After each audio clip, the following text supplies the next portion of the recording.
one thing that we can all be assured is Mr. Rohit's career is safe. There's absolutely no problem about that. I remember a very senior customs officer once told me, I was saying that there's no future for consultants and lawyers. The department is getting all kinds of simplification.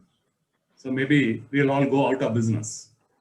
And he told me, as long as we exist, you have no problem. So all these changes that we have been bringing, in fact, the Central Excise Act of 1944 has a preface which says that the act has been brought in to consolidate and simplify all the complicated laws prevailing at that time in 1944. Since then, I think they have been trying to simplify and do things, perhaps with the intention of avoiding the third party. Unfortunately, between the taxpayer and the tax officer, there is a third person in the bedroom, both in the customs as well as income tax. In the customs, however much we try, it's very difficult to eliminate that customs broker. In fact, he's such a peculiar character. You find that the customs officers are actually afraid of him. But he creates an impression to the importer that customs officer is a Rakshas. I'm here to protect you from that fellow. And he manages. We used to think of a situation where people used to say the corporate wheel has to be lifted to reveal the ugly face of the avoider or evader or whatever. But now I think we are trying to provide a sort of impenetrable wheel so that neither the SSC nor the officer or perhaps a third person can resort to malfeasance, hopefully. But Srivatsa sir, there's a basic difference in this faceless assessment in customs and income tax. In income tax, you can go on answering your technical queries.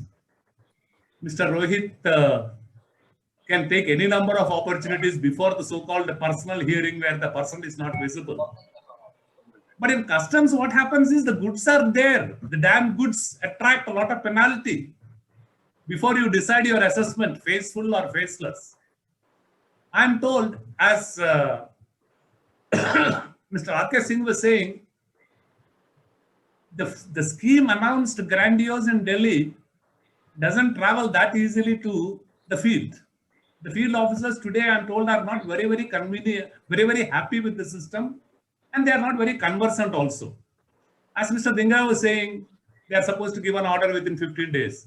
Just the other day, somebody told me that he was asked to give a letter saying that he doesn't mind if the order is given within 6 months.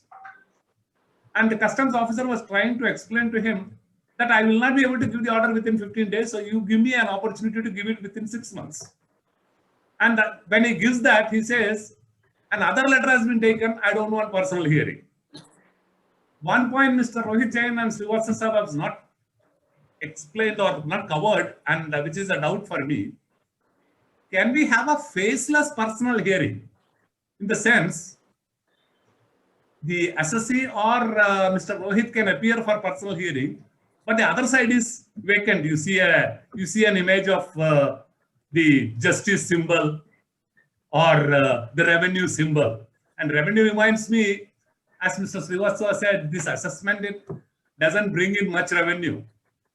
There used to be a saying that the revenue comes in spite of the revenue officers, not because of them. So if everything is left open, I think we'll still get the revenue. And one major problem is in customs, sir, as yes, Mr. R.K. Singh is back with us, as he was saying. You have an assessment group, a faceless assessment group. They are not able to assess. They have some problem. Column 16 is not filled. They send it back to the port of assessment. And we are back to square one. We are back to square one after going through several other squares. which means my goods are delayed. My assessment is delayed. My clearance is delayed. My business is done, out.